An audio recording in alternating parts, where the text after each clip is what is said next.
Donilma Figueiredo dos Santos representava a típica mulher rural sertaneja. Criada na agricultura, as dificuldades e desafios nunca a impediram de ser uma mulher gentil e sorridente, mas também sabia exercer sua força quando da defesa dos interesses de sua família, desde a luta pela sobrevivência à representação de uma das grandes paixões familiares, o futebol. Todo o sentimento pelo esporte que fez da família Coringa um destaque social foi canalizado pelo Jurema, time criado pelos 7 irmãos. Donilma também vestia a camisa e entrava em campo. Mais do que treinadora, era uma espécie de guia técnico e espiritual do time. Com ela, a equipe teve muitas conquistas, inclusive, por algumas vezes, o cobiçado troféu do Poeirão. Uma dessas conquistas acompanhada pelo país inteiro através de um documentário do esporte espetacular da TV Globo. Se sua presença era importante nas conquistas, era igualmente fundamental nas derrotas. A mesma voz que estimulava com gritos e gestos os jogadores em campo também sabia ser conforto e consolo nos momentos difíceis. Mas tudo agora é apenas memória. Na noite da última quinta-feira, 30 de janeiro, Donilma Coringa, como era conhecida, faleceu aos 48 anos, depois de 10 dias internada no Hospital de Trauma de Campina Grande. A luta pela vida foi a última de sua existência, e a guerreira silenciou em uma morte prematura e lamentável. Ela deixa uma filha e um neto. A causa da morte foi um AVC hemorrágico. Sentiu-se mal quando se encontrava em sua venda de verdura na cidade de Igaracy. Passou por um posto de saúde e foi levada para o hospital de Piancó, de onde foi transferida para Campina Grande, mas não teve jeito. Há vários anos era dona de um comércio em Igaracy, mas mantinha residência em Itaporanga. Seu sepultamento ocorreu na manhã deste sábado, 1º de fevereiro. O cortejo foi sonorizado pelo hino do Jurema e ornamentado pelos muitos troféus que ela, Donilma, ajudou a conquistar ao longo da vida.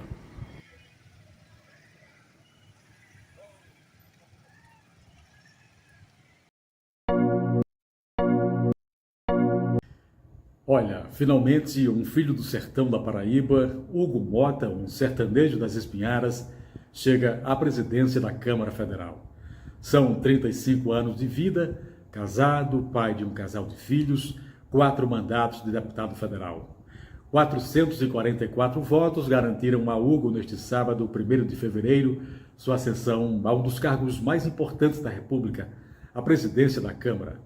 Hugo chega à presidência com muitos votos e com muito prestígio também. E tem uma missão importante: produzir harmonia, não apenas entre os poderes da República, que vivem hoje um certo desencontro, mas também no próprio ambiente da Câmara, conflagrado por ideologias políticas e radicais. Nós, como paraibanos e sertanejos especialmente, temos muito orgulho da chegada de Hugo a esse posto importante da República. E temos também a expectativa de que sua presença na Câmara Federal possa garantir mais recursos, mais projetos, para que nossa demanda, nossa carência e muitas carências possam ser resolvidas. Hugo, apesar da pouca idade, é um político que já tem uma história, mas também, principalmente, é um político promissor e de futuro, e um futuro que pode estar logo ali. Obviamente, a partir de hoje, o Hugo tem uma grande visibilidade e essa visibilidade pode garantir uma candidatura dele ao governo da Paraíba, obviamente com muitas chances de vitória. Portanto, Hugo, que chega à presidência da Câmara Federal, pode daqui a pouco também chegar ao governo do Estado. Mas a vitória de Hugo hoje, histórica para a Paraíba, especialmente para o sertão, não foi a única do Estado. A senadora Daniela Ribeiro se elegeu primeira secretária do Senado Federal. É um cargo também importante, relevante e que pode, obviamente, também trazer e garantir mais recursos, uma projeção maior da Paraíba no cenário nacional.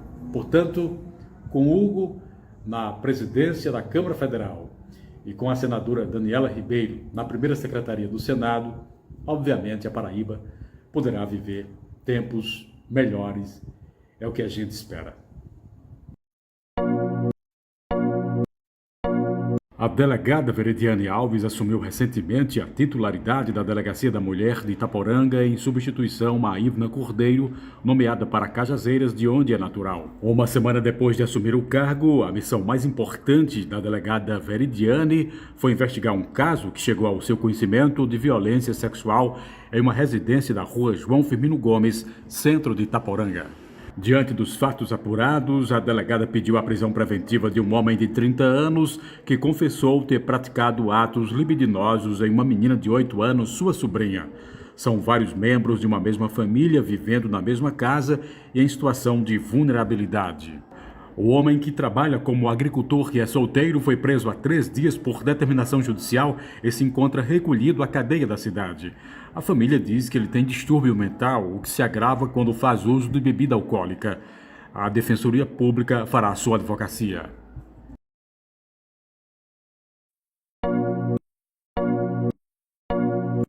Natural da cidade paraibana de Juazeirinho, Maria Vanessa Gabriel dos Santos, de 27 anos, foi presa no começo da tarde desse domingo, 2 de fevereiro, depois de esfaquear o próprio companheiro durante uma bebedeira em trecho do rio Piancó, que cruza a área urbana de Itaporanga. O açougueiro Rodrigo Olegário Alves, também de 27, foi ferido próximo à virilha e está hospitalizado em Patos. Seu quadro clínico é considerado grave.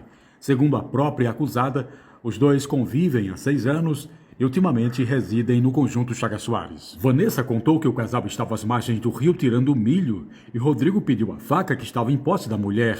Então ela jogou a peixeira em direção ao homem, que terminou ferido acidentalmente.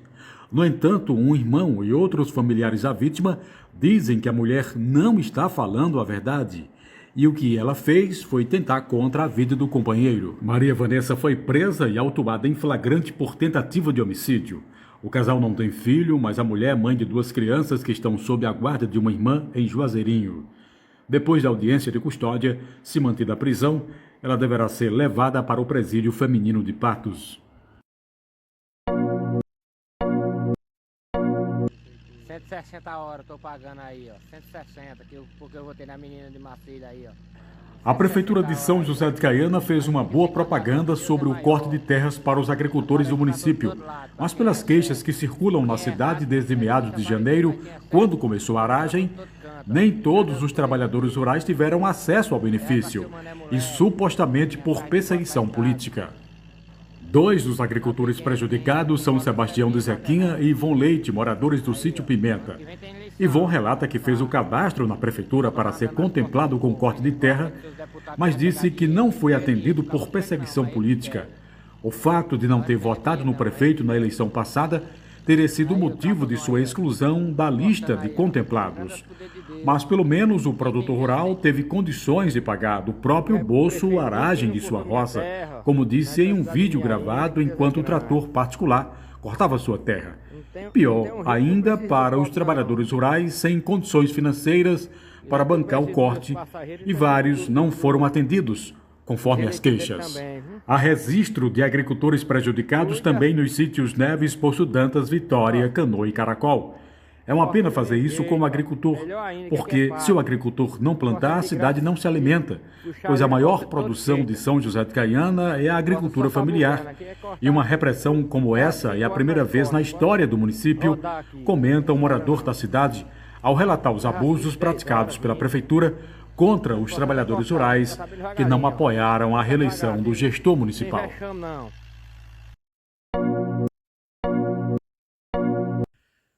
Olha, o governador João foi extremamente infeliz e prejudicial ao Vale do Rio Piancó ao tirar da região o que ela tinha e tem por natureza, que é a rota do turismo científico. Eu explico. O Departamento de Astrofísica da USP, em parceria com universidades do mundo e do Brasil também, está construindo um radiotelescópio no município de Aguiar. Repito, no município de Aguiar, Vale do Rio Piancó. É um equipamento astrofísico importante e que vai ser, obviamente, revolucionário na pesquisa sobre a origem do universo e outros mistérios que envolvem o cosmos. Isso, obviamente, vai incrementar o turismo científico nesta região. Se você for para o Google agora e pesquisar sobre Aguiar, você vai ver o nome do município em diversas matérias jornalísticas da imprensa especializada, da mídia em geral, exatamente noticiando, informando, reportando sobre o radiotelescópio, que, repito, será localizado no município de Aguiar, Vale do Rio Piancó. Então, com essa projeção que Aguiar e o Vale do Rio Piancó já têm na mídia nacional e internacional sobre o radiotelescópio, seria natural e fácil para o governo do estado, já aproveitando essa projeção midiática de Aguiar, investir no turismo, estruturar a cidade para que, de fato, o Aguiar tivesse toda a condição, Aguiar e o Vale do Rio Piancó, toda a condição para receber o turista do país e do mundo. Mas vejam o que é que o governador fez. O governador, em vez de fazer esse investimento em Aguiar, que era, repito, natural e óbvio, não apenas por ser a sede do radiotelescópio, mas também por já existir uma projeção do nome de Aguiar no país e no mundo, o governador, eu não sei quem orientou João Azevedo nesse sentido, o que é absurdo, uma insanidade, o governador vai transformar Carrapateira, com investimento inclusive milionário, na cidade da astronomia. O que é que tem a ver Carrapateira com radiotelescópio? Governador, o que é que Carrapateira tem a ver com radiotelescópio? Ah, mas é porque Carrapateira está mais próxima do radiotelescópio. Isso não se justifica, nem tem sentido.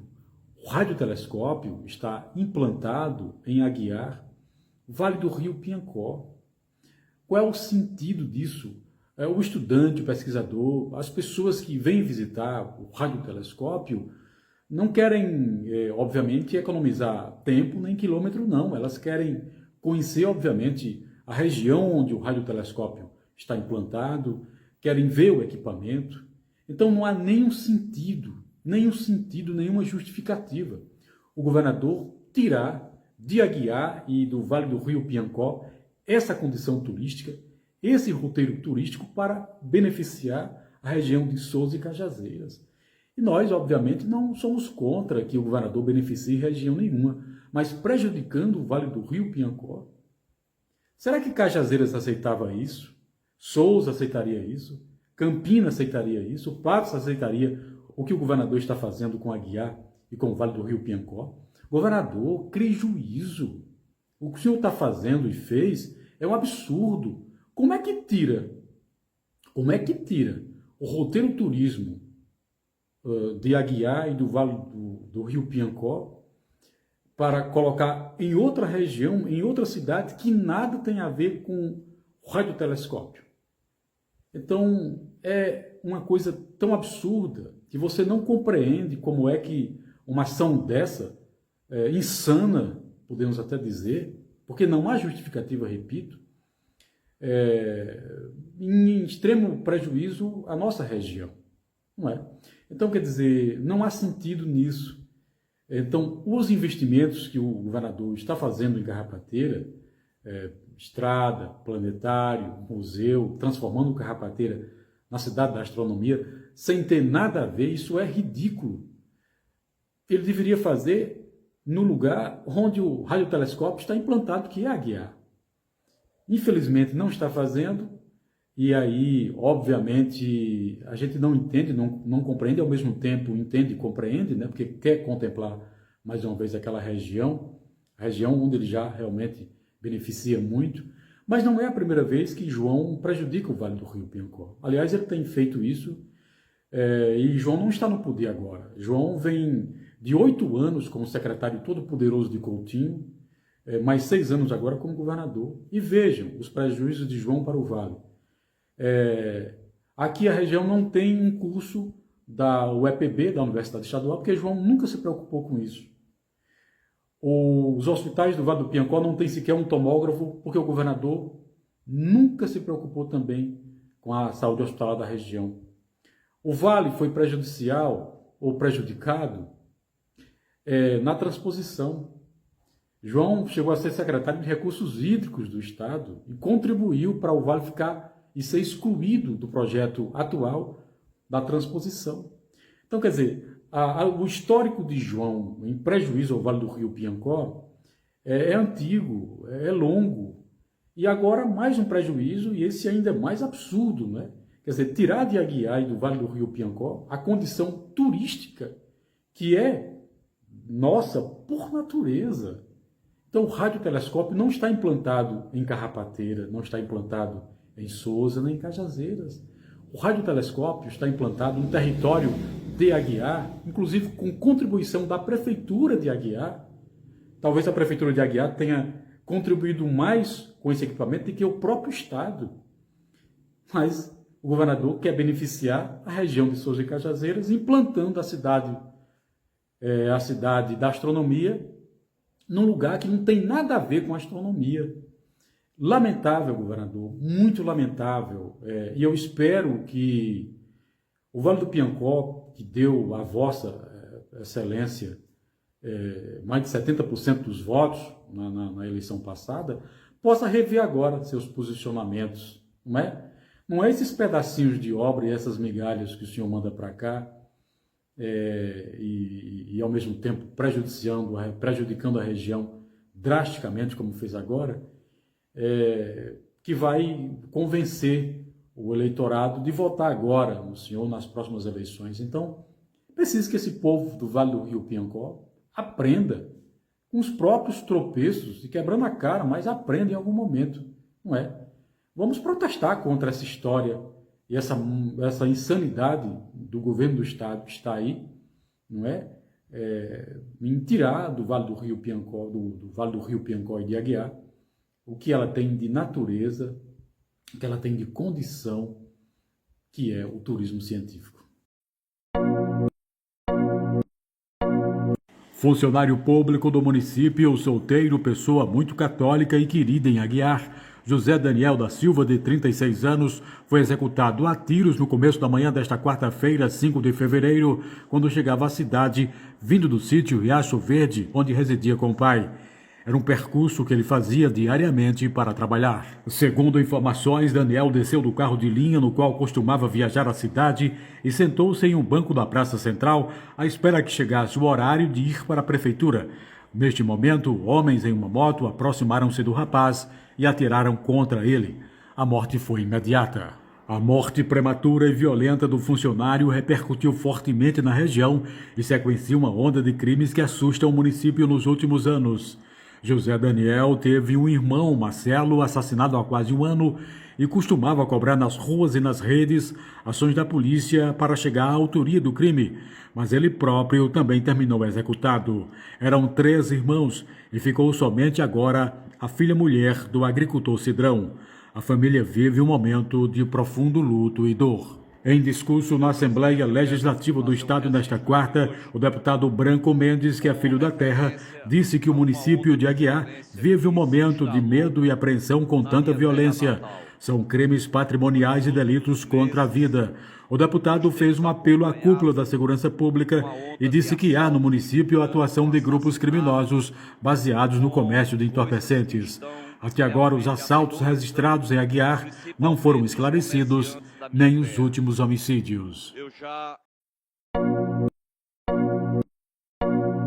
A professora Josefa Faustino está na direção da Escola Estadual Nobel Vita de Coremas desde junho de 2024 e comemora o bom desempenho que muitos dos seus alunos tiveram no Enem do ano passado, cujo resultado saiu recentemente. A Nobel Vita é a maior escola pública regional de nível médio e este ano deve acolher quase 600 estudantes. Graças à boa nota do Enem, 25 aprendizes da escola conseguiram chegar à universidade pública, 2 dos quais para o curso de medicina. A professora falou sobre esta conquista importante para a vida desses jovens e para a escola também. Olá, tudo bem? Meu nome é Josefa Faustino, sou gestora da ECIT Advogado Nobel Vita, que fica na cidade de Coremas. Vim aqui para falar para vocês um pouquinho das conquistas que a escola obteve no ano 2024, com relação às avaliações do Enem. A ECIT Advogado Nobel Vita obteve no ano 2024 25 alunos que conseguiram a nota acima de 900 pontos na redação. Entre esses alunos, nós tivemos como destaque o estudante Mauro Vinícius, que conseguiu uma nota de 980 pontos, que foi a nota máxima a nível estadual. E ele ficou entre os 6 primeiros colocados no estado da Paraíba. Além das notas da redação, nós podemos obter também 12 alunos que foram classificados para o SISU nas avaliações nas universidades federais, certo? Entre esses alunos, nós temos como destaque o estudante Abraão, que ficou em segundo lugar em medicina na Universidade Federal de Campina Grande, e a aluna Sara Sofia, que foi aprovada na Universidade Federal da Paraíba também, em João Pessoa. Aí temos, além desses 2 destaques, nós temos os outros alunos que também conseguiram ser aprovados em outros cursos, como psicologia, enfermagem, ciências da computação, entre outros.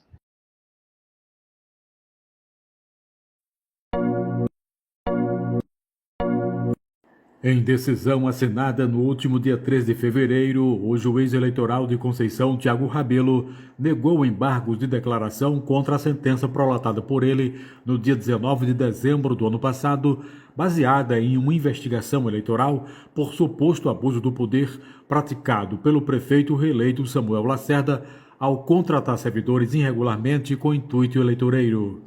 A denúncia partiu do seu oponente e tio, Marcílio Lacerda, que perdeu a eleição, mas não se conformou com o resultado das urnas por considerar que o prefeito usou a máquina pública para a captação ilícita de sufrágios. Os embargos foram propostos pelos 2 adversários. Nenhum deles ficou satisfeito com a sentença do juiz e, por isso mesmo, usaram o embargo como recurso para apontar falhas, obscuridades e contradições supostamente presentes no veredicto do magistrado. No entanto, ao julgar os embargos, o juiz Tiago Rabelo respondeu às questões levantadas e não deu razão aos embargantes, mantendo sua sentença sem alteração. Os motivos dos embargos foram distintos. Marcílio Lacerda embargou a sentença do juiz eleitoral por considerar que ela foi contraditória ao reconhecer o crime de abuso cometido pelo prefeito, mas não o punir com a cassação do seu registro, como propôs inclusive o Ministério Público Eleitoral em seu parecer. O juiz não cassou o registro de candidato do prefeito, mas determinou o pagamento de multa ao gestor reeleito no valor de R$106 mil. E foi exatamente esse o motivo, ou seja, a multa que levou o prefeito Samuel a também embargar a sentença do juiz por suposta incorreção na aplicação da punição pecuniária, na tentativa de que ela fosse reconsiderada.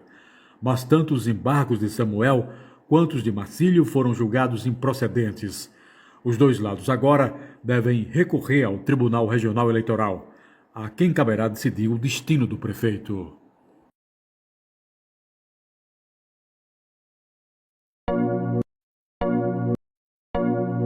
Um comerciante do setor de calçados, conhecido como João Lopes, que também é dono de uma propriedade rural no sítio Passagem de Pedra, município de Piancó, foi sequestrado pouco tempo depois de chegar à sua fazenda, no começo da manhã desta sexta-feira, 7 de fevereiro. Um vaqueiro que presta serviço ao empresário também foi arrebatado. Os 2 foram mantidos em cativeiro em uma área de mata fechada da própria fazenda e ficaram em torno de 8 horas nas mãos dos sequestradores, possivelmente gente amadora nesse tipo de crime pela forma como agiram, mas muito ousada e má. Eram ao menos 3 criminosos que agiram. Eles começaram a pedir uma quantia milionária à família para libertar as vítimas. Eles passaram o dia inteiro extorquindo a família, mas não houve pagamento, então a polícia agiu rápido e conseguiu localizar o cativeiro e libertá-los, comenta Fábio Oliveira, um dos delegados que participaram da operação de resgate de patrão e empregado. Com o cerco policial, inclusive visão aérea por meio de drone, os criminosos abandonaram o cativeiro e as vítimas. Os 2 homens foram encontrados amarrados e abalados emocionalmente. Eles prestaram depoimento ao delegado Marcelo Freitas, responsável pela investigação do caso, e relataram as circunstâncias do sequestro, o que foi importante para a sequência das investigações. A polícia continua as diligências na tentativa de localizar o trio. O homem foi preso portando entorpecentes na noite desta sexta na área da operação policial, mas ainda está sendo averiguado. Tudo indica que tem envolvimento de pessoas da própria cidade de Piancó, onde o comerciante reside, mas diariamente fazia seu trajeto até a propriedade rural, que fica a menos de 10 quilômetros da cidade.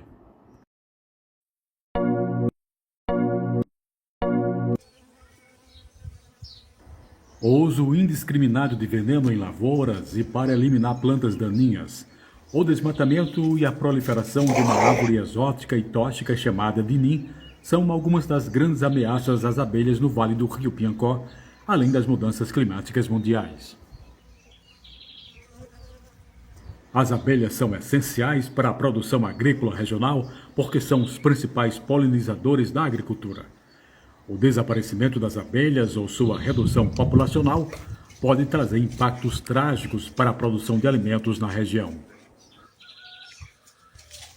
Sem uma consciência ambiental, os produtores desmatam de forma predatória e terminam prejudicando a si próprios. A morte completa da mata nativa é catastrófica porque altera os ecossistemas, aumenta as pragas, ao mesmo tempo que influencia o microclima, agravando os estios, além da morte da fauna e do desequilíbrio das populações de artrópodes, entre os quais as abelhas.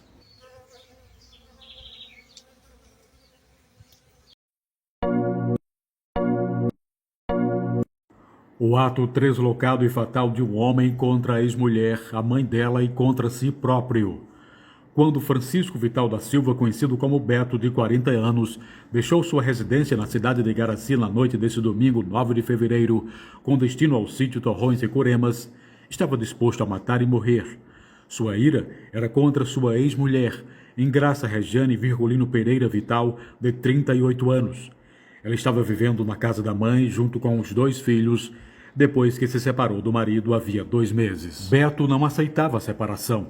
Saiu de casa em uma moto e armado com um revólver calibre 38. Chegou sorrateiramente ao sítio. Deixou a motocicleta escondida em uma área de mata e foi até a casa da família de arma em punho por dentro da vegetação para que ninguém percebesse sua chegada. Assim que avistou a ex-companheira, atirou uma vez contra ela. A mãe da vítima e ex-sogra do atirador correu em socorro da filha e foi baleada também. Maria Virgulino Pereira, de 60 anos, não resistiu aos 4 tiros. Mãe e filha morreram subitamente. Os filhos do casal, de 14 e 6 anos, assistiram perplexos ao espetáculo do horror, um trauma para a vida toda e o impacto da orfandade materna. Em seguida, Beto, com a única bala que sobrou, de um total de 6, tentou contra a própria vida, mas o tiro que seria no ouvido atingiu o maxilar e ele sobreviveu. Depois de socorrido ao Hospital de Piancó, foi transferido para o Regional de Patos, onde se encontra sob custódia. A informação é que ele havia chegado recentemente de São Paulo e estava trabalhando na construção civil em Igaracy, mas era um homem sem paz íntima depois da separação. Já os corpos de mãe e filha foram levados para o Núcleo de Medicina Legal de Patos para o atestado oficial da causa dos óbitos. O caso está repercutindo em todo o estado e muita gente comovida pela tragédia que se abateu sobre a família, especialmente sobre as crianças, que agora terão um longo e doloroso caminho pela frente.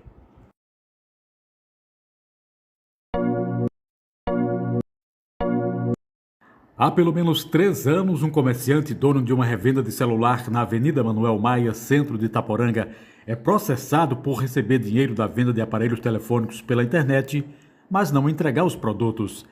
E mesmo depois de tantos casos e queixas na polícia de clientes prejudicados, ele continuou praticando golpes, segundo a investigação, graças a uma conta com quase 50 mil seguidores no Instagram, onde exibia celulares que eram vendidos e pagos à distância, mas jamais seriam entregues. A prática de seguidos estelionatos fez o delegado Fábio Oliveira, do Grupo Tático Especial da Polícia Civil, entrar no caso em dezembro do ano passado. Na manhã desta terça-feira, 11 de fevereiro, uma operação comandada pelo delegado prendeu preventivamente por ordem judicial o comerciante de 28 anos, conhecido como Igor, que é natural e residente em Itaporanga. Ele responde por golpes contra 11 pessoas de diferentes lugares fora e dentro da Paraíba. Um prejuízo de R$25 mil para esses consumidores. As vítimas mais recentes são de São José de Caiana, Coremas, Patos, Princesa Isabel, Souza, Cajazeiras, Soledade, Nova Olinda, Conceição, Piancó, Carolina, no Maranhão e de sua própria cidade. Mas, conforme o delegado, o número de pessoas enganadas pelo comerciante pode ser bem maior e chegar a dezenas, as investigações vão continuar. A indignação dos consumidores lesados pelo comerciante é grande, porque as pessoas depositavam dinheiro e confiança na expectativa de ter um novo celular, mas depois descobriam que foram enganadas pelo homem, que geralmente usava contas de parentes para receber o dinheiro das falsas vendas. Vários clientes batiam à porta de sua loja à procura do celular que haviam comprado, mas eram sempre convencidos havia outro dia e alguns, cansados de tanta espera, procuraram a delegacia. Em depoimento ao delegado após a prisão, o homem disse que não teve a intenção de enganar as pessoas e alegou problemas logísticos e outras dificuldades que impossibilitaram a entrega dos celulares no tempo combinado.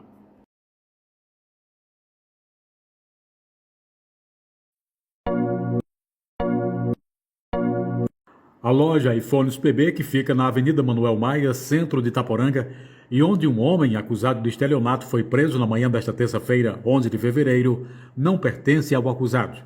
O esclarecimento foi feito pelo proprietário do comércio, o senhor Lailton Soares Rodrigues Filho. Conforme Lailton, a prisão do acusado em sua loja foi apenas uma coincidência.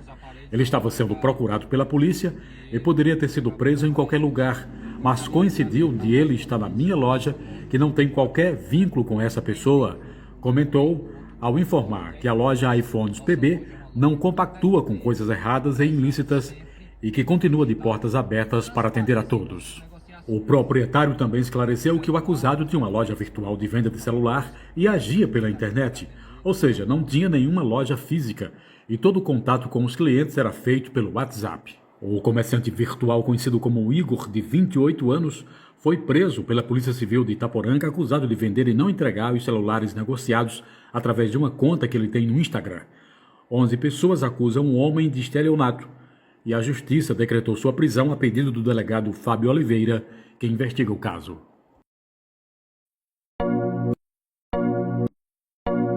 A rodovia estadual 392 é uma importante estrada que interliga o distrito de Fidel, em Conceição, à comunidade quilombola de Barra de Oitiza, em Diamante, e é sequenciada por meio da PB 372 até o município de Itaporanga, passando pela estação de piscicultura. Mas a via de chão batido está em situação de extrema precariedade por negligência do governo. De acordo com o líder comunitário rural e conselheiro do Orçamento Democrático Estadual, Francisco Limeira Diniz, a estrada foi tomada por mato e buracos e alguns trechos estão em situação ainda pior, a exemplo de parte da via que corta a região da Serra, no município de Diamante, especialmente os sítios Cafundó, Socorro, Engenho Velho, Inveja, Serrinha e Poções. Segundo ainda ele, um abaixo-assinado de presidentes de comunidades rurais dos 3 municípios foi encaminhado ao DR pedindo a terraplenagem da estrada, mas nenhuma providência foi tomada até agora. A rodovia PB 392-372, que corta dezenas de comunidades, tem um importante tráfego de pessoas, estudantes e produtos da agricultura familiar. Francisco Limeira e outros líderes comunitários travam uma luta antiga junto ao governo para conseguir o asfalto da estrada, mas enquanto o asfaltamento não chega, eles querem que o governo tome alguma providência para amenizar a penúria de milhares de pessoas que dependem da estrada.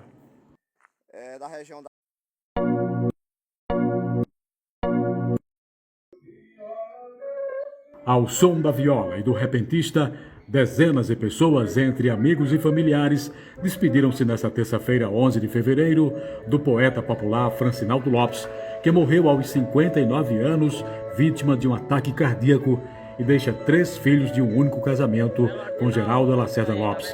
A família é do sítio Mandu, município de Aguiar. Naldo Lopes, como popularmente era conhecido, despertou cedo o gosto pela poesia, ainda na infância, ouvindo os grandes cantadores no rádio e nas cantorias. Descobriu também cedo que poderia cantar e a vida toda cantou seus versos improvisados. Fez profissão na viola para ajudar no sustento da família, mas foi com a enxada nos braços que arrancou a maior parte da sobrevivência. Dividia a vida laboral entre a agricultura e a cantoria, uma de suas grandes paixões. A morte de Naldo Lopes deixa a poesia popular regional enlutada. Sua última participação pública na cidade de Aguiar foi no Festival da Cultura em fins de 2023, promovida pela Secretaria Municipal da Cultura. A pasta expressa seu sentimento de pesar à família pela perda de uma importante figura da cultura popular local e regional.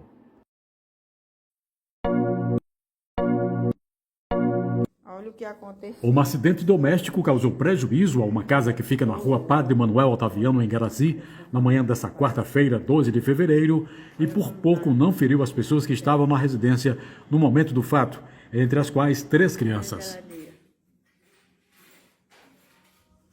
A casa pertence à servidora municipal Vanusa Bezerra, que trabalha no SAMU. Conforme relatos, a dona da residência botou a panela de pressão no fogo e foi para a sala junto com 3 sobrinhas armar uma rede. Instantes depois, a panela explodiu, danificando completamente o fogão, o próprio recipiente e afetando várias partes do ambiente. A sorte é que não havia ninguém na cozinha no momento da explosão. Fora o susto e os prejuízos materiais, o importante é que ninguém se feriu. O comunicador Damião Nunes, que é pai das crianças, ficou impressionado com os danos causados pela explosão e sabe o perigo que acidentes domésticos como esse podem representar. Pensando no risco que suas filhas vivenciaram, ele faz um alerta às donas de casa e cozinheiras para que tenham muito cuidado com o manuseio de panelas de pressão e busquem informações e orientações para evitar acidentes domésticos. Um jovem de 26 anos, morador da rua João Raimundo, em Boa Ventura, terminou preso nesta sexta-feira, 14 de fevereiro, depois de deixar a cadeia pública de Itaporanga, onde tinha ido visitar o pai, que está recolhido à unidade prisional. O rapaz estacionou a moto em frente à cadeia e agentes de investigação da delegacia descobriram que o veículo era produto de furto. Ele já vinha sendo averiguado por suposto envolvimento em negócios com motos irregulares e terminou preso em flagrante. Conduzido à delegacia, foi autuado por receptação com dolo eventual. Em depoimento na delegacia, o homem disse que não sabia que a moto tinha origem ilícita e que comprou o veículo pensando se tratar de uma motocicleta sem restrições.